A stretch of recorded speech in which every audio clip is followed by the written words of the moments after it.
Welcome to this edition of Kunsthalle Wien's My View Tour in the context of the exhibition Želimir Žilnik, Shadow Citizens.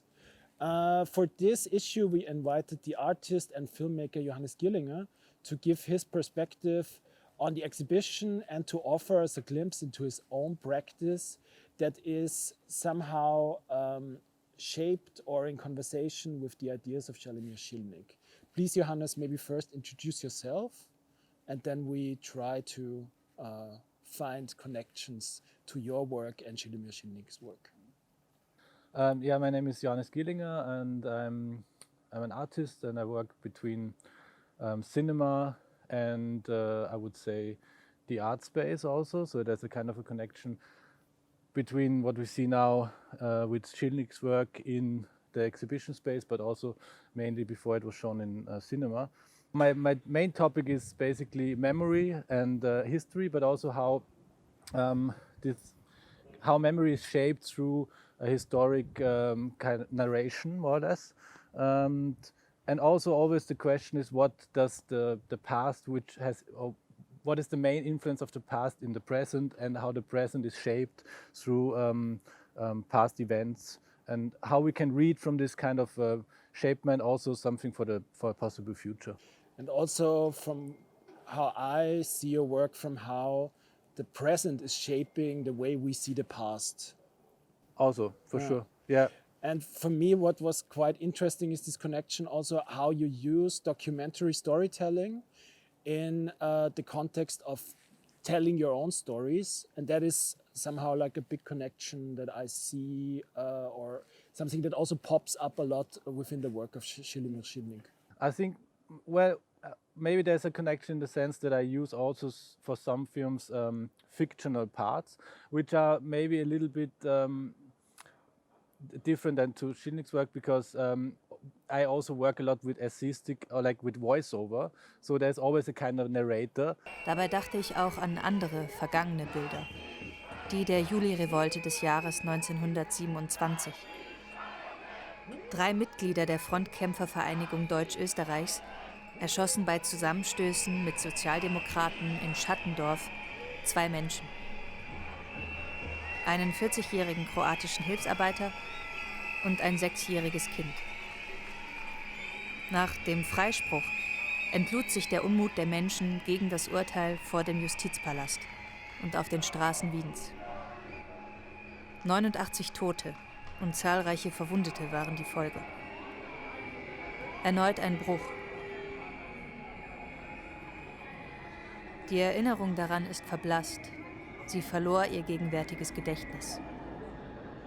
But it's true that for me, the documentary itself is always, I try to combine the documentary with a kind of essayistic approach of voiceover narration and with fictional parts that are necessary for me to give a little bit of distance also to the filmmaking itself, to invent a character that has a meaning in the film, for example, as someone who's traveling in the time, or who's not really connected to the present. So it changed like this. Maybe there's a connection with his work in the sense also, as he said, I think that sometimes there's a necessity for him to use characters because it was impossible to use the real characters. For me, it's not maybe like this, but it's also impossible to tell it differently. So I need the fictional part. So it maybe is a connection. And also sometimes I feel that it's sometimes impossible to show in a way reality how it is, because it's hard to encounter every situation that you could document. Yeah. So you have to find this kind of fictional ways to tell the story. But also sometimes I feel that reality in a sense is too hard or too hard to take in within a film, or is even too gruesome, so that it's to open it up for a discussion. Sometimes it's better to put it into a kind of narration. Also, yeah, and the question always arises, as we have now in documentary. For example, there was now a film that is very much spoken about, where there was again the question, what is allowed in documentary, like using fictional characters. You have to show them. You have to, you know. And then it's always the question: what is right or wrong? What is subjective, objective? In the one hand, it's very simple. That as soon as you put the camera on, you make a decision. And for me, also sometimes it allows me to use these fictional parts to tell, like, to make it a little bit more. Well, it's not easier, but it gives me a space where I can maybe not exploit the subject so much. So I invent the subject and I invent a character situation and the situation, and yeah, and it's really shifting a lot between the very documentary parts, like an interview, and then with someone, and even the voiceover is of course a kind of invention of a narrator telling. It's not my voiceover. I use different voices. And I feel that we live like in a time where this strange discussion on what are you allowed to say in a documentary and what you're not allowed to say is coming to a new boiling point, because we live like maybe in this fake news or post-factuous times where this kind of where maybe people feel that from like a documentary you can get still some kind of reality that other medias don't give you, which I find I feel is very hard for documentaries to deal with, because it also maybe limits your creativity. Yeah. Also, and I think I'm not sure, but for me the feeling is that now it's more discussed what is documentary than it was in the 60s or in the 70s, because we have this fake news and etc. So there's a kind of a new way to talk about it, and I think in the 60s, 70s, like in Žilnik's work, it was maybe not the strongest discussion if it's documentary. It's more like, what does the film tell and which methods are you using? And now it's different, I think. And maybe it's good because we live in a very fast media accelerated world where it's very hard to control what image is right. And even now with fake images, you know, it becomes more and more deep fake. Yeah. And but I found it interesting that, because when you see his work, you see different ways of methods also using documentary. For example, the film with the homeless people, which is called Black Film. And the discussion in the room, you don't see the people speaking. You hear the voice, and it's like boom, boom, boom. And for me, it was okay. It's very interesting how he used the sound, because the people were mostly just sitting there, and nowadays people would maybe discuss more about it, like, why didn't you show the people, blah blah blah. But yeah. So under these conditions, you would probably show it differently today. Maybe.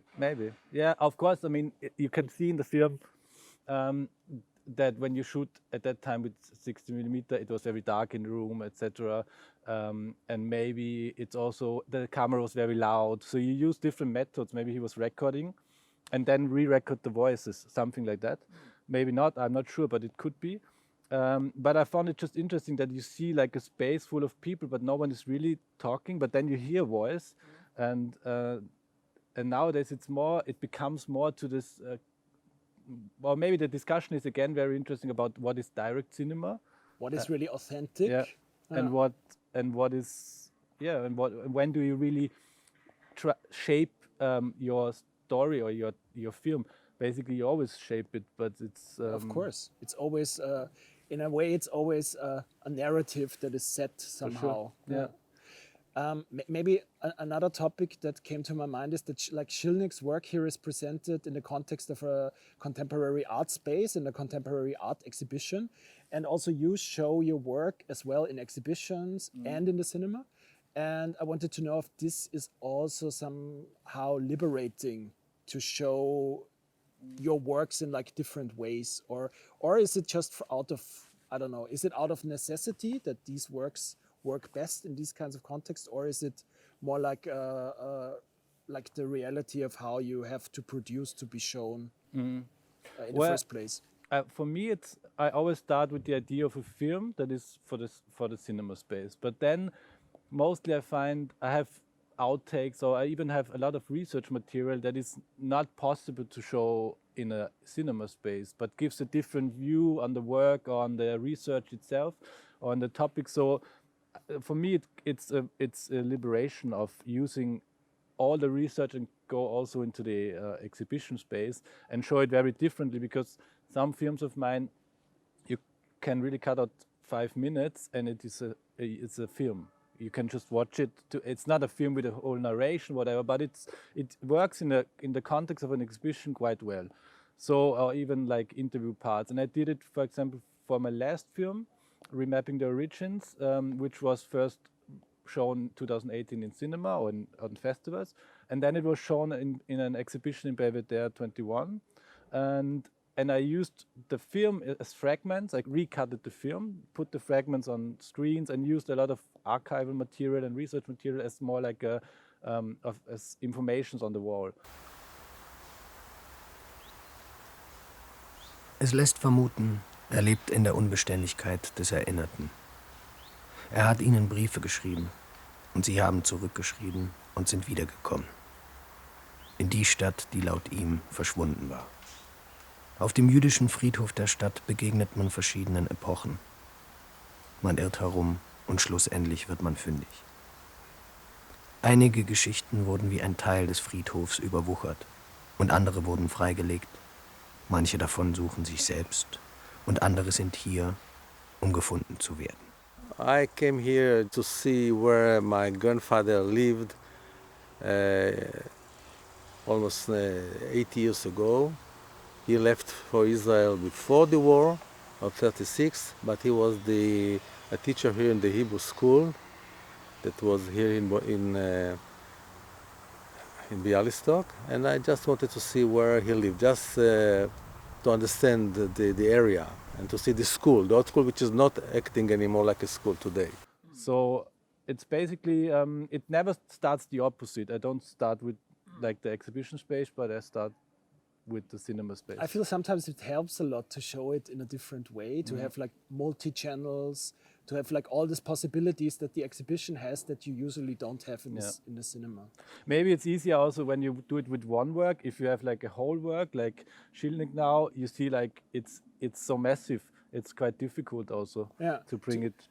To find a way how to curate it. Yeah, I think that's challenging. And to maybe go full circle, I also found that there are thematic similarities between your work and Žilnik's work.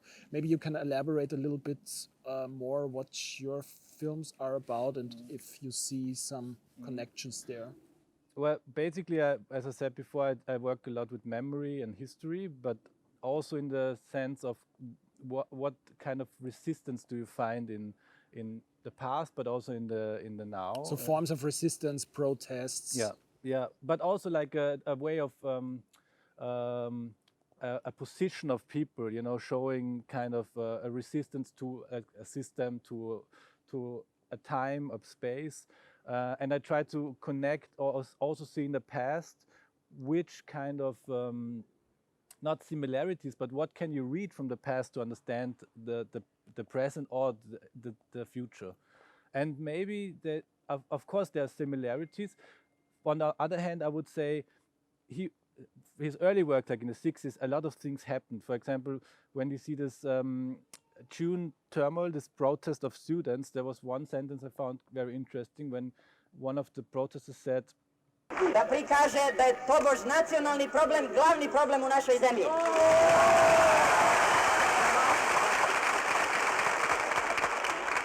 Glavni problem u ovoj zemlji je socijalni problem.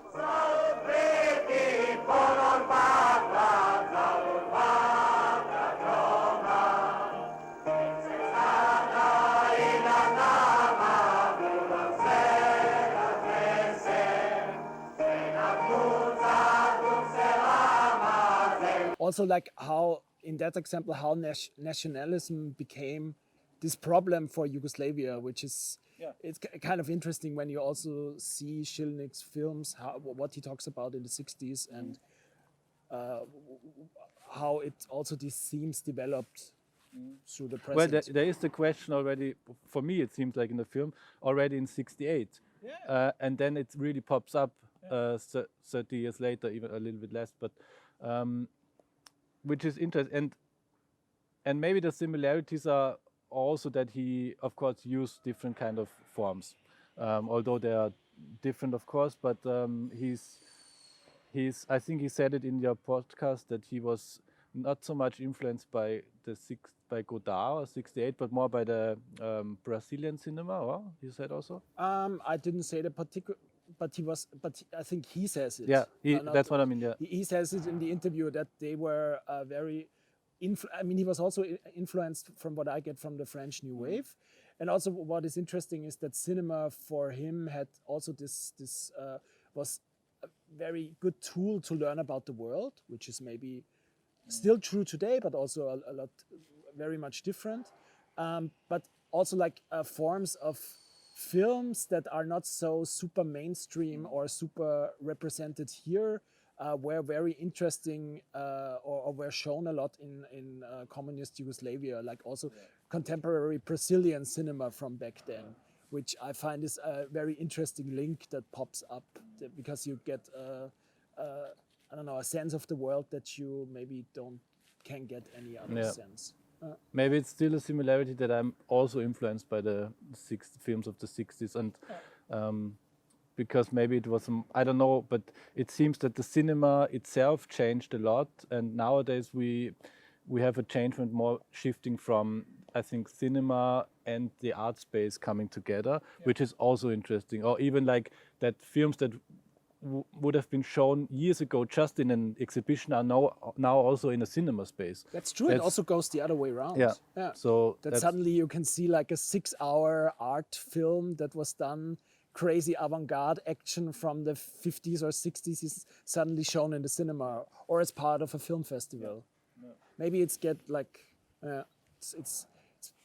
there is a transfer ongoing, which would be probably a topic for a whole nother lecture or interview, but it's interesting. Wie viel haben wir? 16 Minuten. Was? Ja, wir haben viel geredet. Und war was dabei? Ich hoffe. Ich hoffe auch.